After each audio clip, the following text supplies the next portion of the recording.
Thank you for the invitation and thank you all for joining. I just start by saying that the slides will be available on the website here later on. So this talk is based on joint work with Dmitry Gurevich, Axel Kleinschmidt, Daniel Persson, and Siddhartha Sai, which has resulted in the 3 papers shown here, and the last of which appeared yesterday evening on the archive. And in this latest paper, we show a transfer theorem of Eulerianity of Fourier coefficients, that is, under certain conditions that we will go into later, if a Fourier coefficient, Fa, is known to factorize as an Euler product, then this implies that the set of other Fourier coefficients also factorize. And this is the main idea of the result I will be discussing today. But before that, we will first define and parameterize these Fourier coefficients more carefully. We will then discuss how their vanishing properties depend on the automorphic representation you're considering. I will then present the full statement of the transfer theorem. We will review how we have applied this to show Eulerianity of a large number of Fourier coefficients for automorphic forms in small automorphic representations. This will then be followed by a presentation of the proof of the transfer theorem.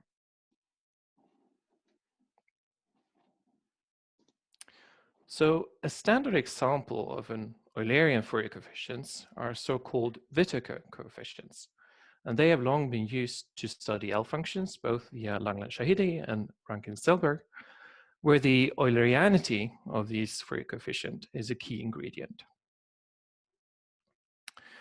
They appear in these global integral representations either directly or after a so-called unfolding of the integral. One could also study global integrals where other types of Fourier coefficients of automorphic forms may appear.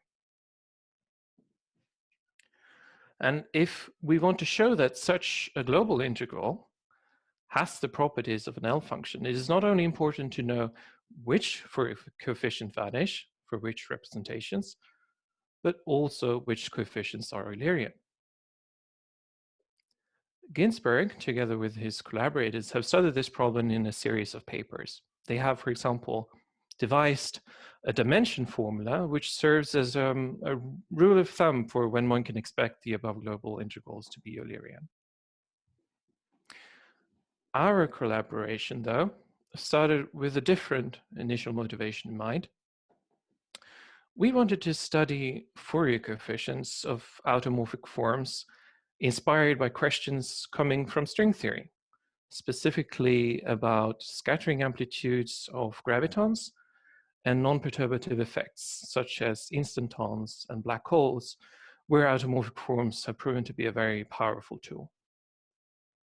Although our sources of inspiration are different, the actual mathematical questions we study and the methods we use are closely intertwined. So let's get to the setup. Let K be a number field in A's ring of Adels. Let G be a reductive algebraic group of a K. And for the purpose of this talk, let's assume it is split over K.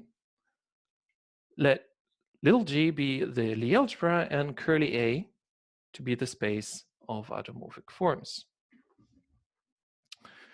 In general, the transfer theorem also holds for non-split groups and finite central extensions, but we will keep it simple here in this talk.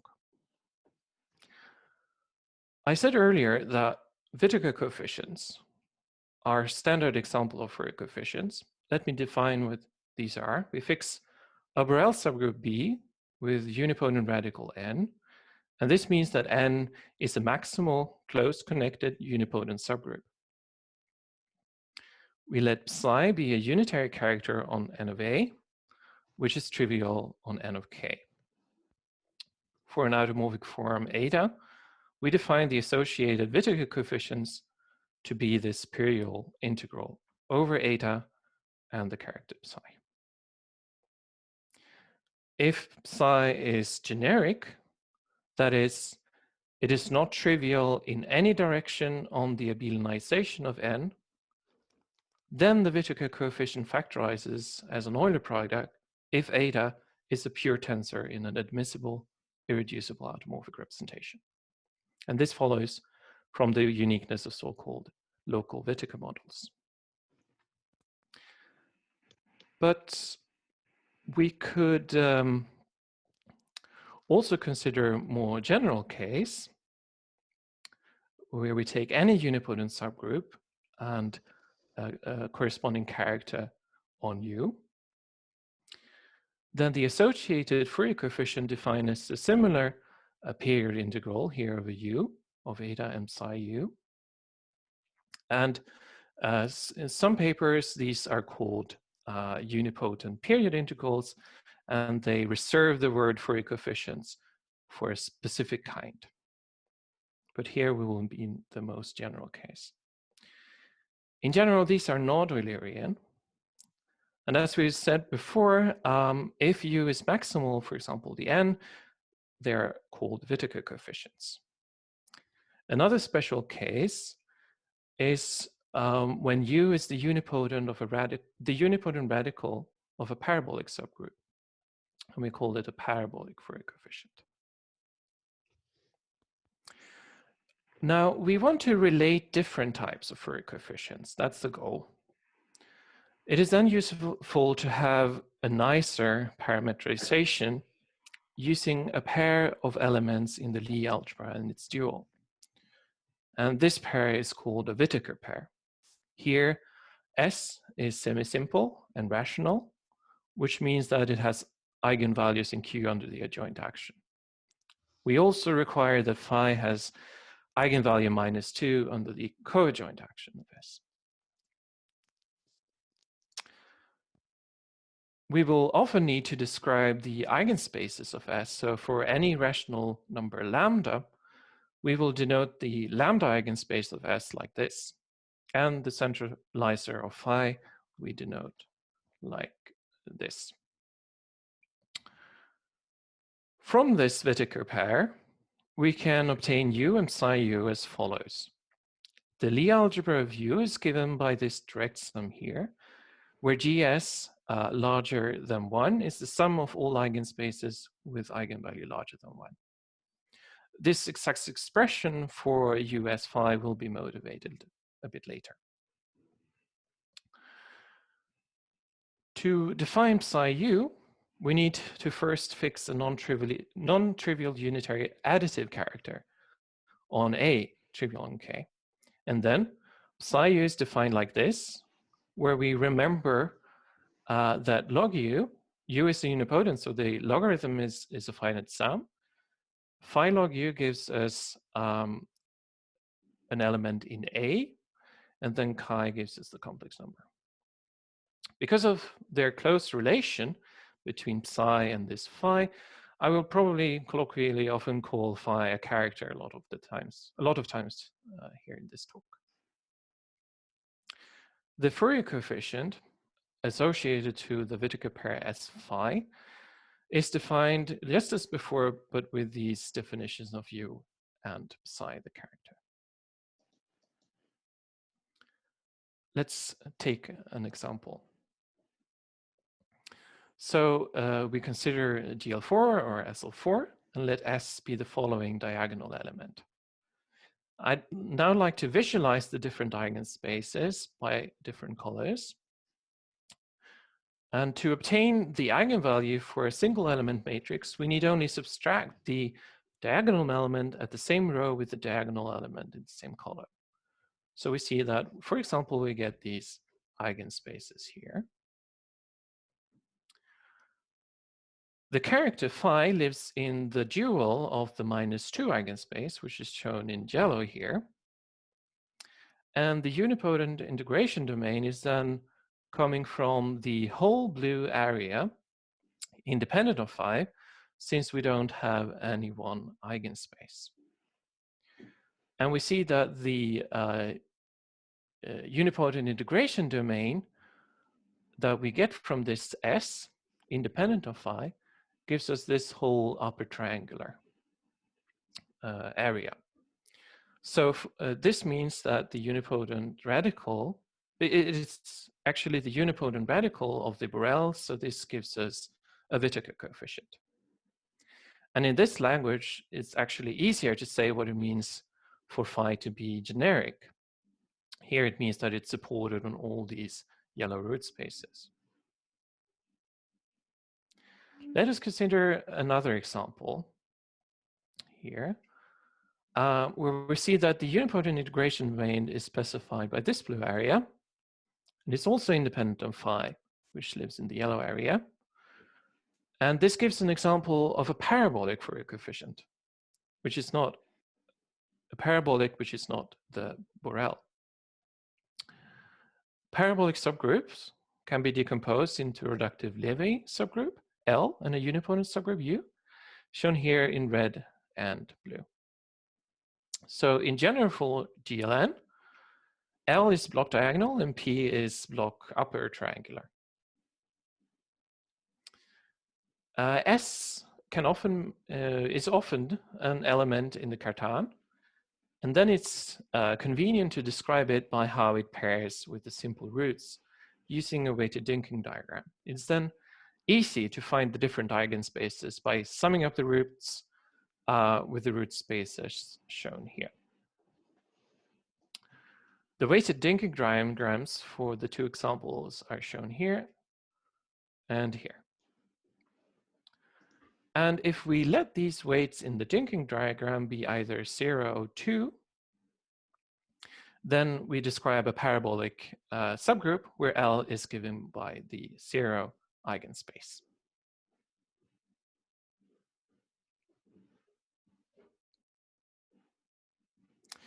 The convenience of using these Whittaker pairs that really shines through when we talk about conjugations. And we'll take an element gamma in G of K and let the pair S phi, S prime, phi prime be the gamma conjugation of the pair S phi.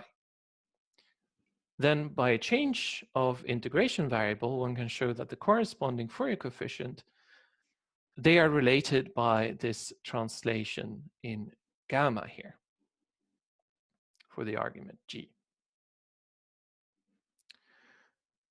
There is a subset of Whittaker pairs which are called neutral pairs, and we will soon see that it is important to know for which neutral pairs the corresponding Fourier coefficients vanish for a given automorphic form. Let me start by describing these pairs and come back to this point shortly. Even though G is reductive and the killing form may be degenerate, there exists a unique nilpotent element F, such that phi is the killing form pairing with F. A neutral pair is the Whittaker pair which can be completed to an SL2 triple like this with the corresponding F here. As we saw from the conjugation above, when we want to consider the vanishing properties of Fourier coefficients, we should really consider the conjugacy classes of these pairs. The conjugacy classes of the neutral pairs are in bijection with nilpotent orbits in the Lie algebra. For those who are familiar with Ginzburg's work, these neutral coefficients are exactly the orbit coefficients he studies. So to specify which neutral pairs vanish, we need only to specify a set of nilpotent orbits, or rather we'll specify which do not vanish with a set of nilpotent orbits. Let us recall some facts about nilpotent orbits. First, a disclaimer, the orbits on the previous slides were GK orbits, but it's useful to embed them in the coarser complex orbits where we have a classification. And these complex orbits do not depend on the choice of complex embedding of K and C. For classical groups, the classification is done by integer partitions. For SLN, it's simply all the partitions of n. But for other classical groups, we have also some conditions. For example, for SO2 n plus 1, type B, we have the partitions of 2n plus 1, for which their even parts have even multiplicities. Nilpotent orbits have a partial order. And for partitions, it's described like this. And we may illustrate the orbits and the partial order by a Hasse diagram with the larger orbits on top, seen here for SL6. There is a unique minimal orbit here, besides the trivial one, which consists of the zero element. But there can exist more than one next to minimal orbit. In this case, though, there is only one.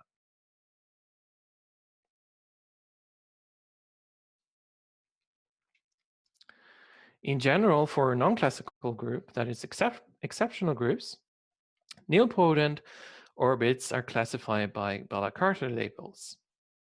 And without going into some subtleties, the Bala-Carter label for a nilpotent orbit O is the Cartan type for the unique conjugacy class of minimal Levi subalgebras that intersect O. The partial order is, in general, given by inclusion after taking the Zariski closure. Here we see the small bottom part of the Hasse diagram for E8. I couldn't fit the full one with all the 70 orbits here on one slide. And I'm showing the Bala-Carter labels here because we will later see that these labels, which, by the way, we can also assign to the orbits of the classical groups, these labels greatly determine the behavior of degenerate, that is non-generic, Whittaker coefficients of Eisenstein series with characters in respective orbits. And we'll talk about that more later.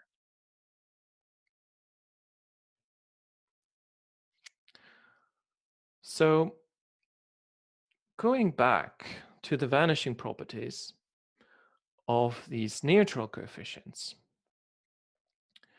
for an automorphic form eta, we define the global wavefront set to be of eta to be the set of nilpotent orbits O, such that there exists a neutral pair, H phi, where phi is in O, and such that F H phi is non-vanishing.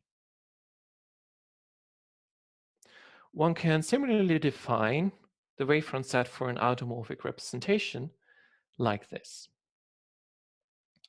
where we just add this condition here and phi there instead. Recall that nilpotent orbits have a partial order, and we define the Whittaker support, Ws, of either eta or pi, to be the set of maximal orbit in the wavefront set. If the Whittaker support of a representation pi consists of minimal orbits, we say that pi is a minimal automorphic representation. And similarly for the next to minimal case.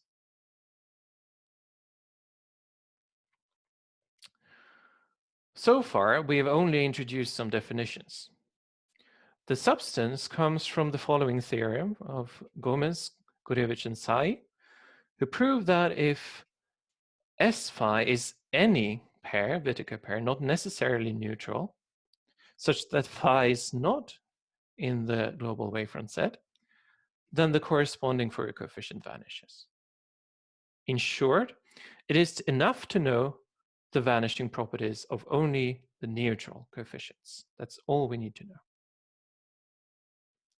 And a takeaway message from this theorem is that small representations have very few non-vanishing Fourier coefficients.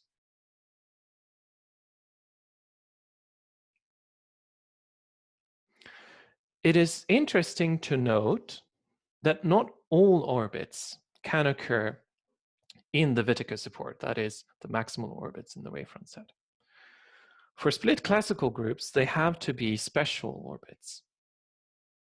For each classical group, the special orbits are defined using an order reversing map on partitions due to Spaltenstein. Practically, you can look them up in tables. For type A, all orbits are special, but this is not true in general. Take, for example, B4 here. The crossed out nodes are those that are not special.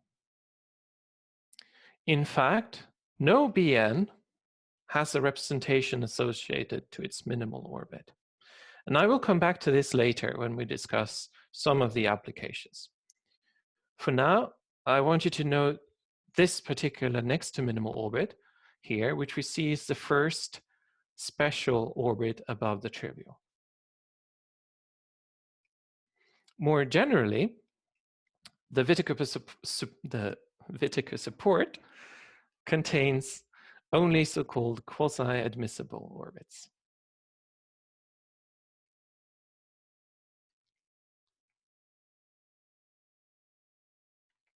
We are almost ready to state the main theorem, but first we need another class of Fourier coefficients. Let us consider the following example for SL4, where now the red colors shows the one eigenspace. So with the inclusion of a one eigenspace now, we have to be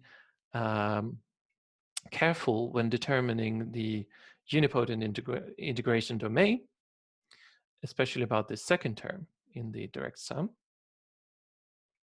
But it so happens that the intersection here is trivial. So we only get this blue area here for the original Fourier coefficient. The new Fourier coefficients we are about to define will include a further period integral, a larger unipotent integration domain, but we cannot include the whole one eigenspace since the abelianization would kill off this two eigenspace. And the two eigenspace is the only space that the character which lives here is sensitive to. However, we can include parts of the one eigenspace. So with this in mind, we define an antisymmetric form, omega phi, on GS larger or equal to 1, defined by phi using this commutator here, xy. Then US phi is the radical of omega, and this is what gives this expression up here. We let I be an isotropic subspace of, with respect to omega, and we want it to be maximal with respect to inclusion. We let the capital I be the corresponding subgroup of G. Some examples are shown here for I and I prime for this particular case. Then the corresponding Fourier coefficient we define like a similar integral, but now over I, a period integral. So we note from these examples, it's suggested that parabolic Fourier coefficients are special cases of maximal isotropic Fourier coefficients, and indeed they are. In fact, whenever the one eigenspace is trivial, we have that U as phi is maximal isotropic, and this new coefficient reduces to the standard case. Remember that we were specifying parabolic subgroups or parabolic Fourier coefficients with weighted diagrams who only had weights 2 and 0, so there would be no one eigenspace there. In general, though, Fi is a further period integral of the standard Fs phi.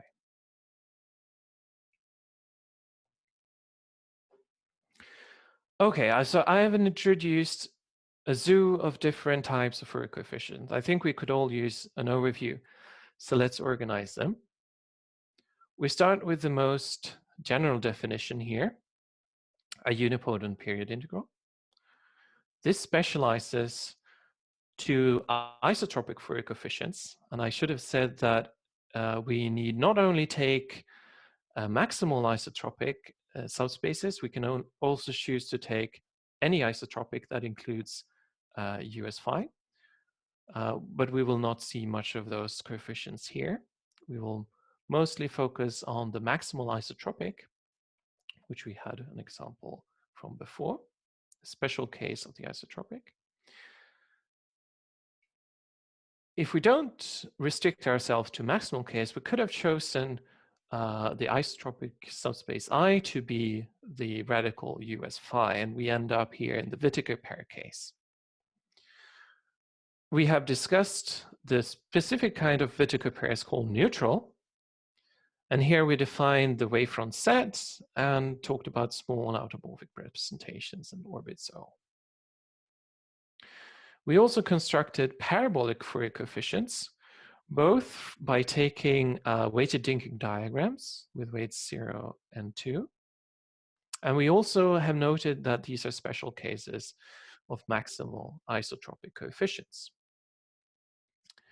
Lastly, a special case of the parabolic coefficients are the Whittaker coefficients when the parabolic is minimal parabolic, the Borel subgroup.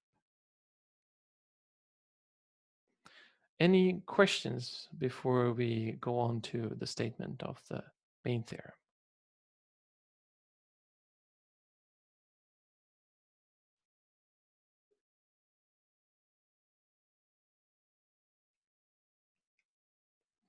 So let's state the main theorem in full generality. Let G be a reductive algebraic group over K, and let eta be an automorphic form on GA. Let S phi and H psi be two Whittaker pairs such that phi and psi are in the same orbit, and this orbit is in the Whittaker support. Suppose that a maximal isotropic Fourier coefficient Fs phi I is Eulerian, then any maximal isotropic Fourier coefficient Fh psi I prime is Eulerian. And as noted in the previous slide, we may replace any of these maximal isotropic Fourier coefficients with a parabolic coefficient or a Whittaker coefficient and so on. I understand what a L function being Eulerian is, or an integral being Eulerian being product, but I don't know what a Fourier coefficient being Eulerian. Thank you. Very good question. So if we take a Fourier coefficient, we say that it's Eulerian if when we apply it to any eta, which is a pure tensor in an irreducible admissible automorphic representations, which factorizes. So when we apply... So wait a minute, is automorphic form used here, or is this just a local product of tensors being a product? We're using its automorphic.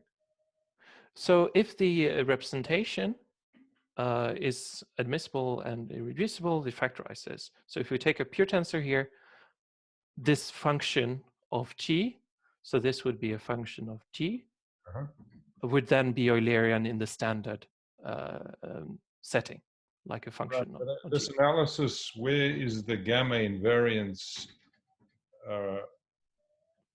I mean, if I have just the unipotent invariance, so I can form the integral, or the parabolic invariance, you're really just discussing some kind of pure tensor factorizing in kind of a Fubini style, right? No? And some multiplicity one.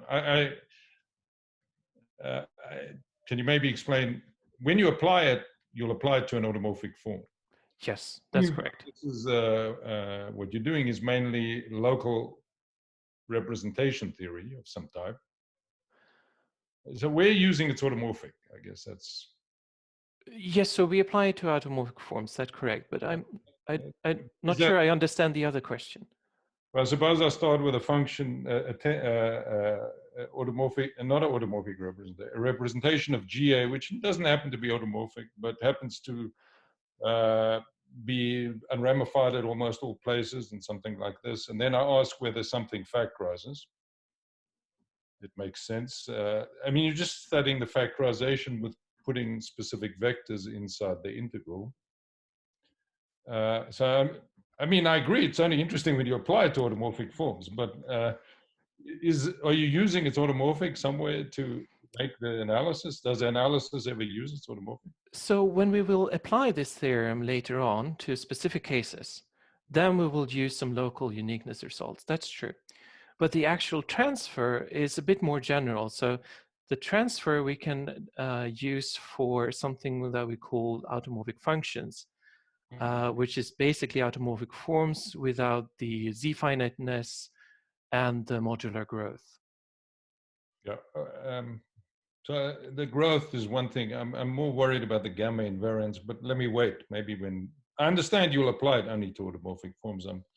My only question was whether this analysis was, if I take a representation of GA with put a lot of conditions, admissible, this, and this, and then ask about whether something is Eulerian, I can ask it without the gamma invariance. But maybe I'm missing something basic. So I don't want to slow you down. No, that's all right. So these period integrals being non-compact, by looking at them, we cannot expect them to be Eulerian. But in some cases, like for the Whittaker case, they will in fact factorize due to some local Whittaker models, the uniqueness of those. This is because of local uniqueness.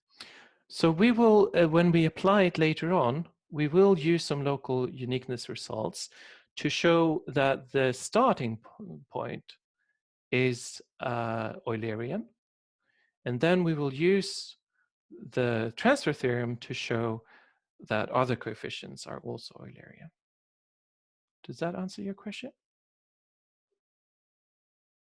Do you mean maybe that the Fourier coefficient can be expressed as an integral over the Adel points of some variety without quotienting irrational points? That's roughly my question. Yeah. I see. So it will be, when we apply to some pure tensor eta, it will be a function which can be written as a product over functions on the local factors of the group. That's what we mean by Eulerian for a Fourier coefficient. Okay, but it's the application anyway that's interesting. Yes, so perhaps we will see when we come to the applications. Thank you for the questions there. So where were we? Yes, so this is a statement. Some remarks. The proof also details how to write one coefficient as an Eulerian integral of the other. So if we have for a fact that one is Eulerian, this integral would preserve that. Lastly, before that, for more general statements about relating different Fourier coefficients, see our 2018 and 19 papers, although these relations do not necessarily preserve Eulerianity, so they're more general. Lastly, for those who are familiar with the topic, there is a related transfer theorem of local uniqueness for non-Archimedean degenerate Whittaker models from William-Walsh-Bourget.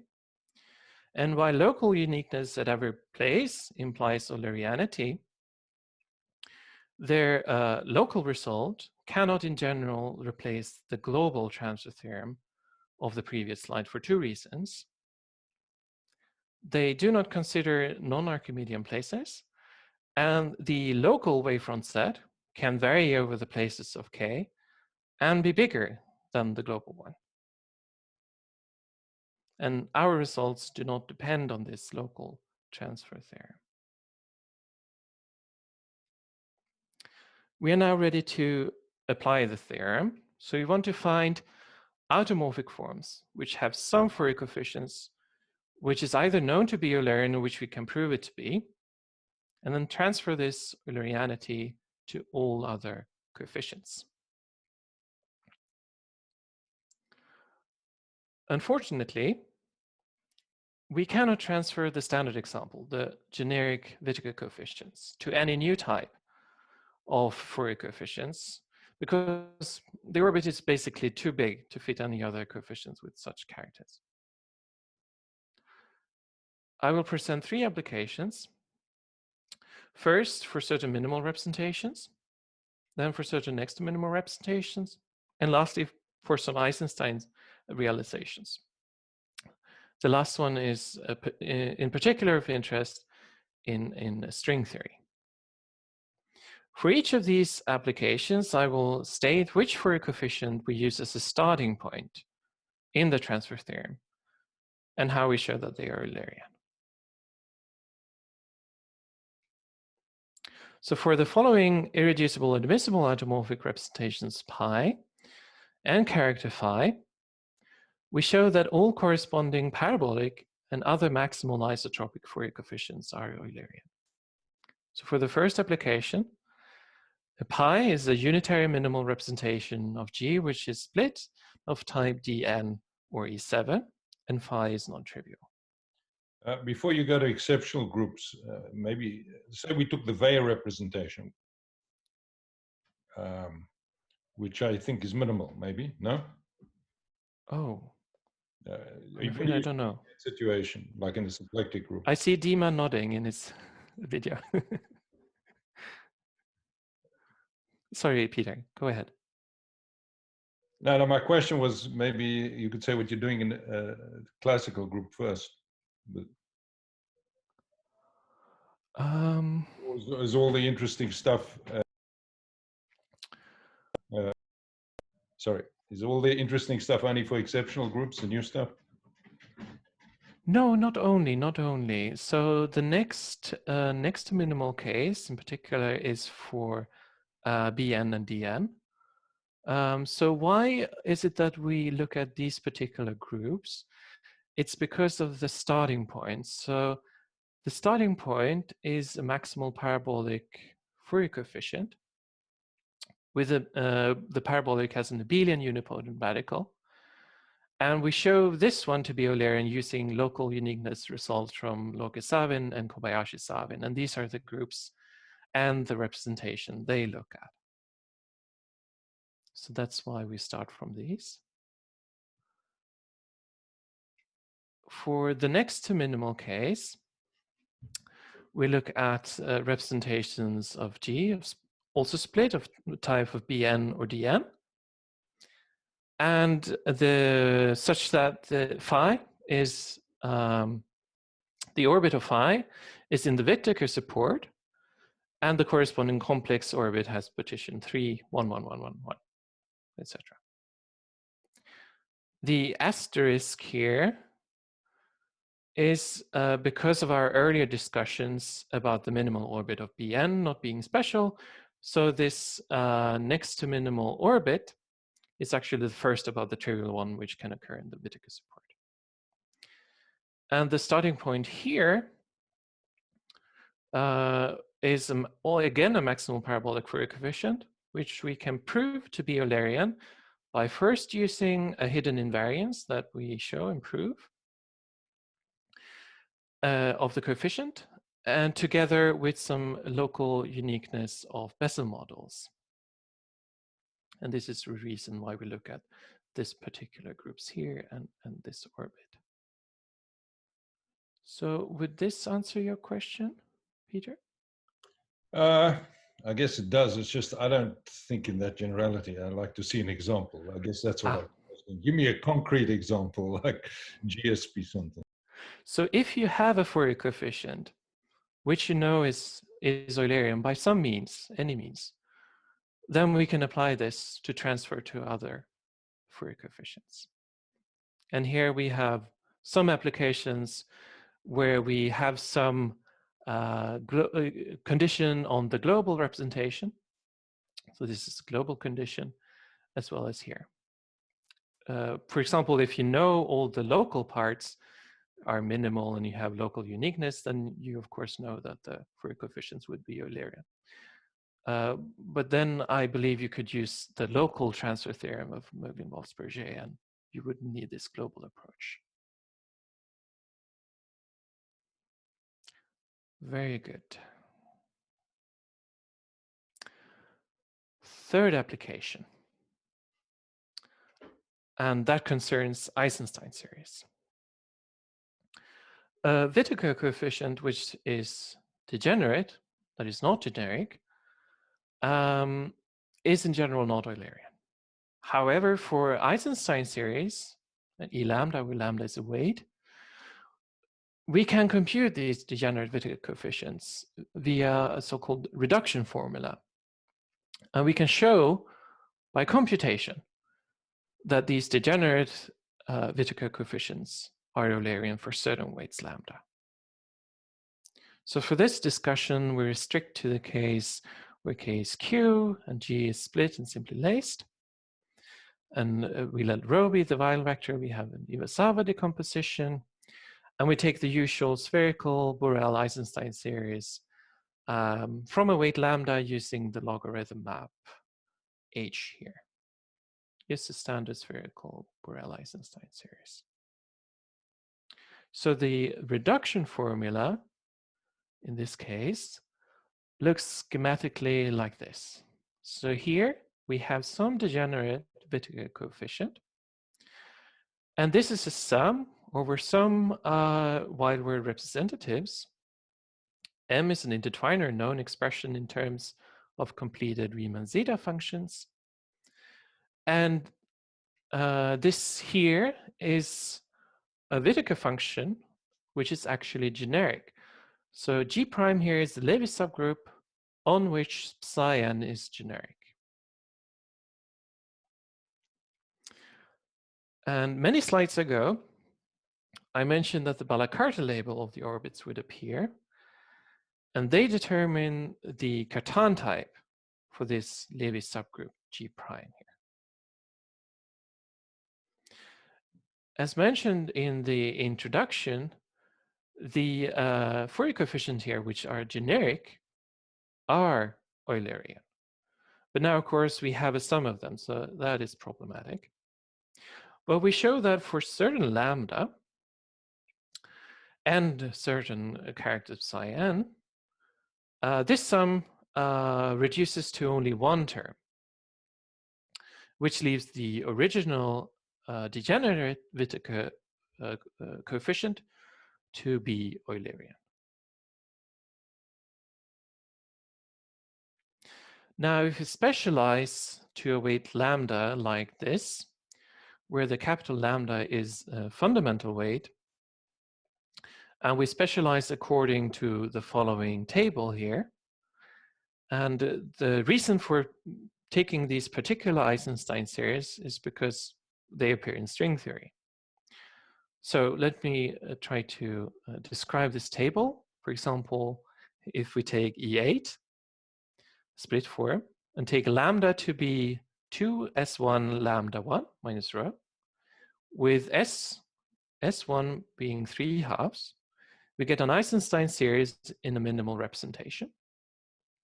If you also choose the Fourier character phi to be in the minimal orbit, which means that the degenerate Whittaker coefficient is maximally degenerate, we show that the corresponding Whittaker coefficient is Eulerian by direct computation. The sum reduces to just one term. Similarly, if S1 is 5/2, we obtain an Eisenstein series in the next to minimal representation.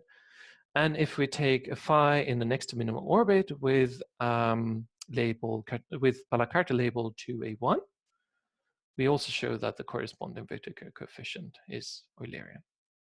And we stop here at next to minimal, but one could continue. So in your notation, where are these S's? Have we analytically continued or? Do we have to have analytically continued them? These are special values of Yes, these are special values. They're not residues.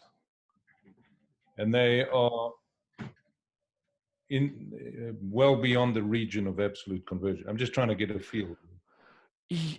I actually don't remember if they are, but I would have to look it up, and if they're in the, I believe they are, but I'm not sure. All right. Thank you though for the question. Yes. Yeah, I will look that up. So we've shown that these Whittaker coefficients, when taking these data, that they are Eulerian. And using the main theorem, we can then transfer this not only to just these particular Whittaker coefficients, but to any parabolic or other maximal isotropic Fourier coefficients with character in the same orbit.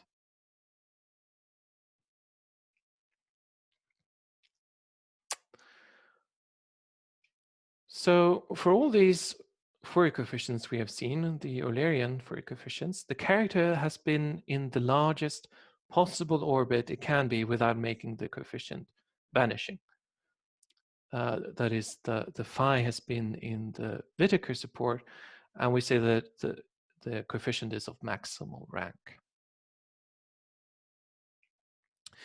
If S phi is a neutral pair, one can show that the dimension of the maximal isotropic I is half the dimension of the orbit of phi. So this means that if you take the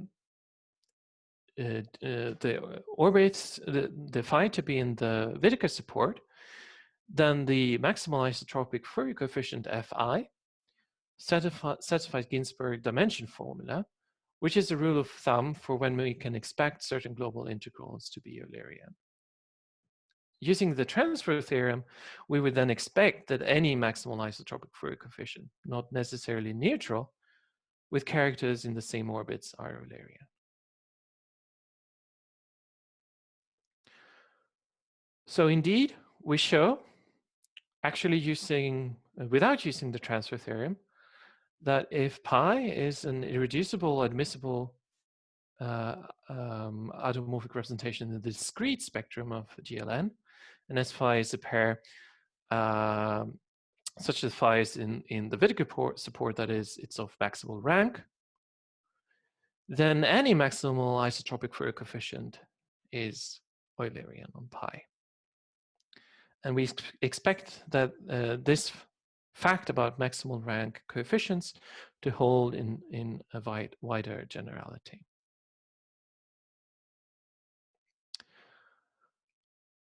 So let me outline the proof of the transfer theorem. First, we will introduce a quasi-order on Whittaker pairs, which we called dominates. We will then show a proposition which relates maximal isotropic Fourier coefficients for Whittaker pairs where one is dominating the other. Recall that this domination was not part of the condition of the original statement of the transfer theorem. But with the use of neutral pairs and conjugations, we are able to relax this condition and then glue everything together for the main theorem. These are the steps of the proof, so let us break them down one by one. So we let H phi and S phi be two Whittaker pairs with the same character, and we say that H phi dominates the other if H and S commute and the following inclusion of spaces holds.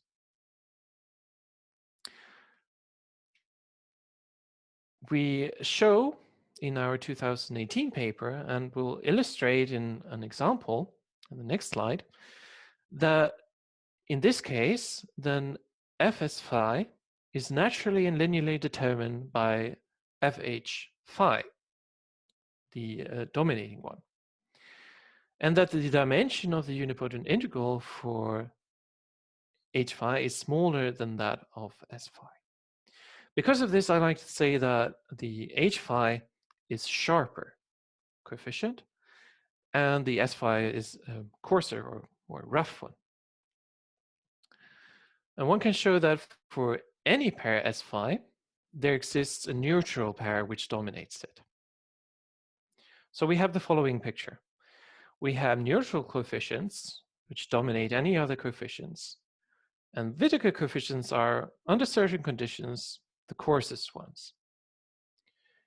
In our 2018 paper, we actually show that in general, the coarsest coefficients, the minimal ones in this quasi-order, are so-called Lévy-distinguished coefficients.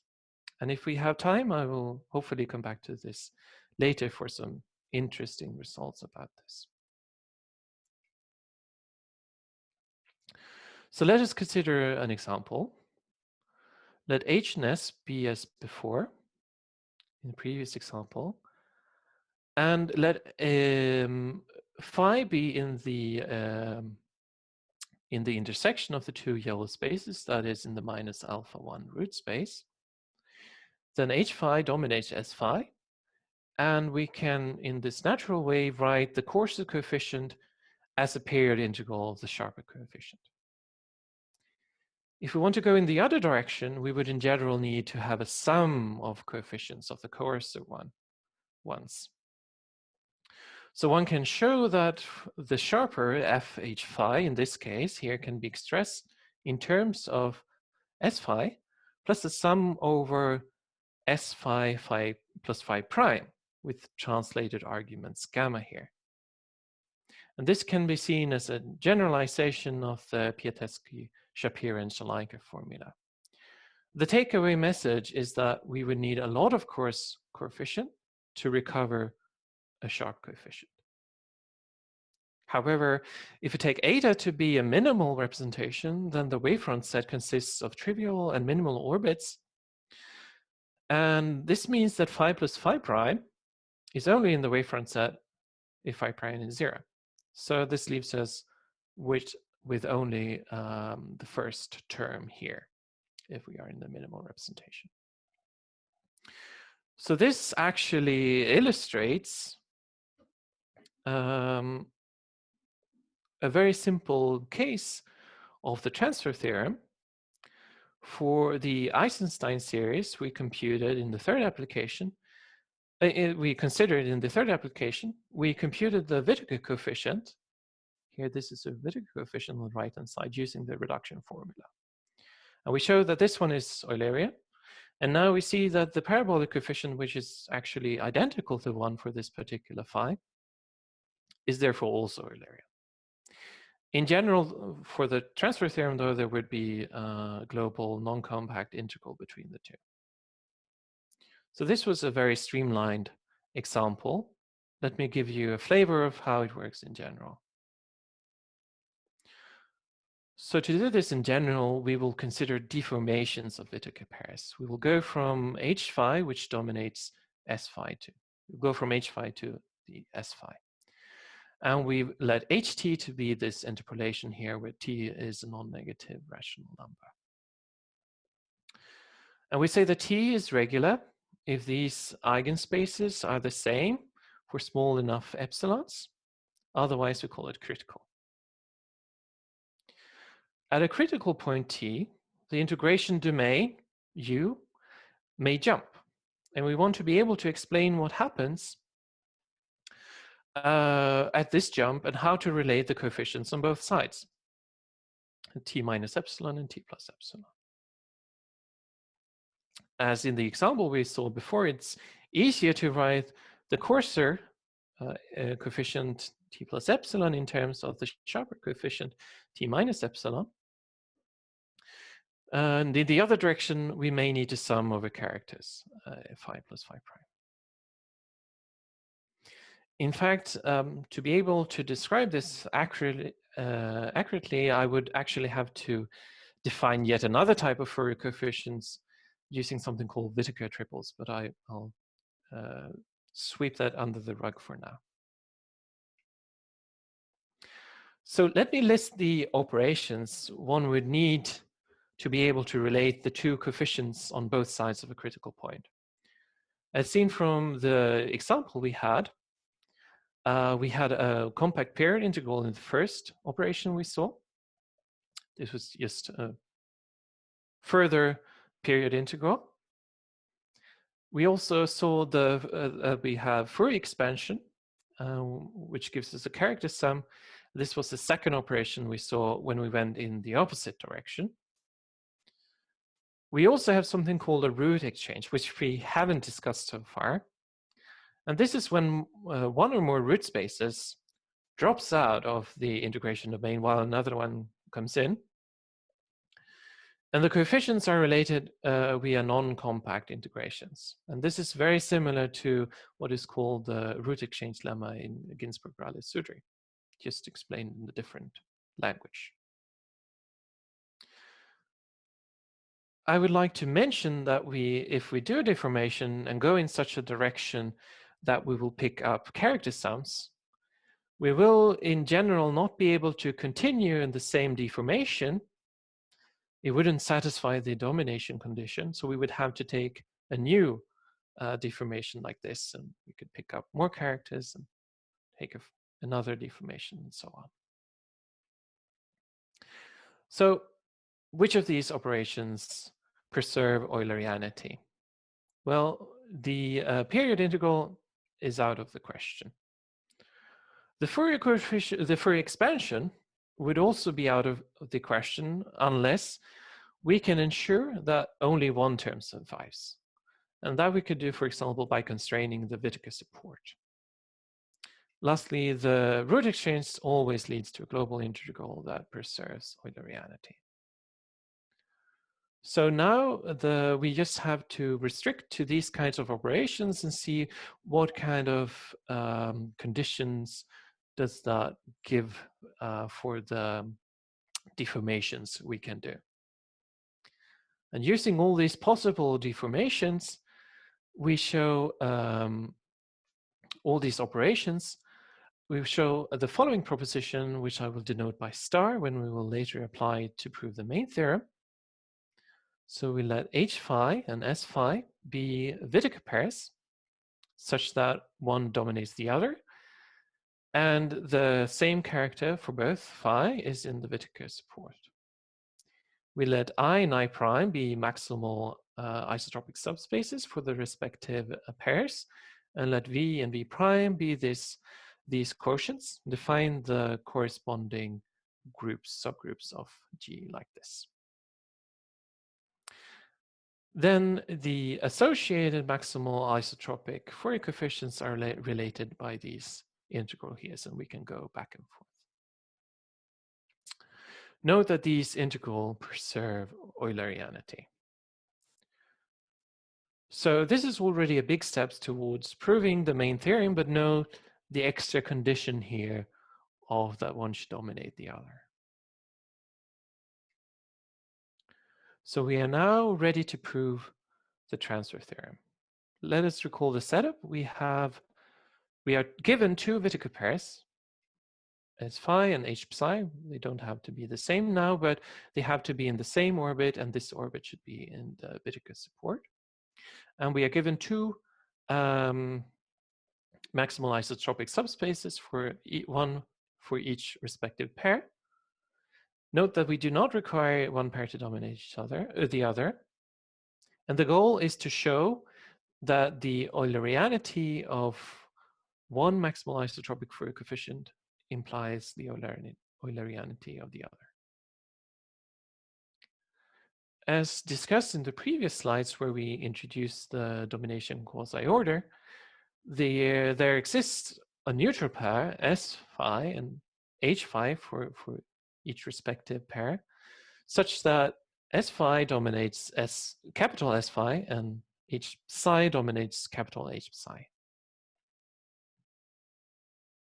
By the theory of SL2 triples, there exists a gamma in GK such that the conjugation with gamma on one neutral pair gives us the other, because these characters are in the same orbit.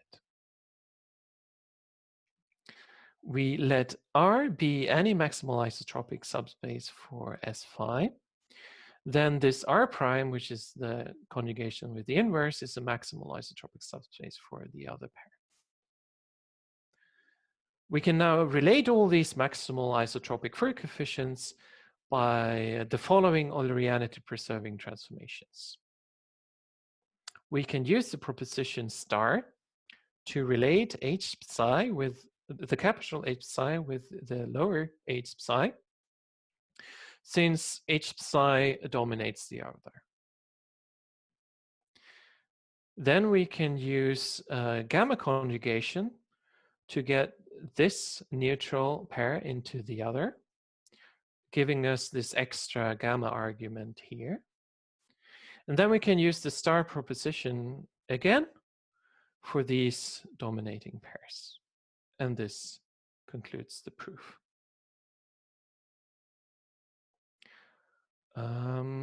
So I see I only have 1 minute left. So unfortunately, I would have to skip the Levy distinguished results, but the slides will be available on the website, so you can read about them there.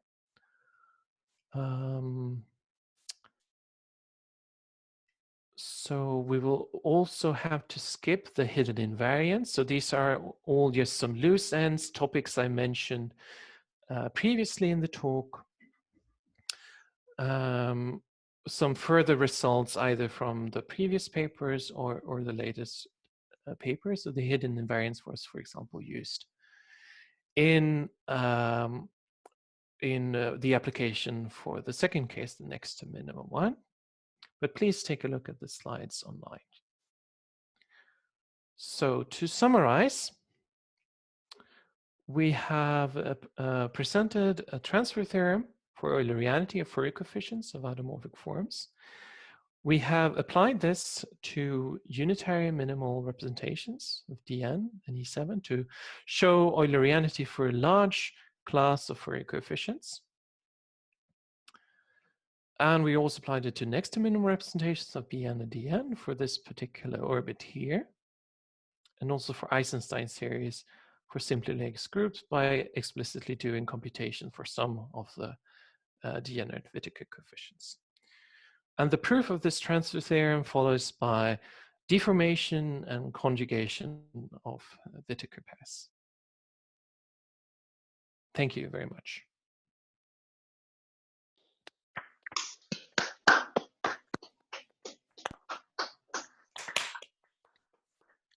Okay, are there any questions or comments?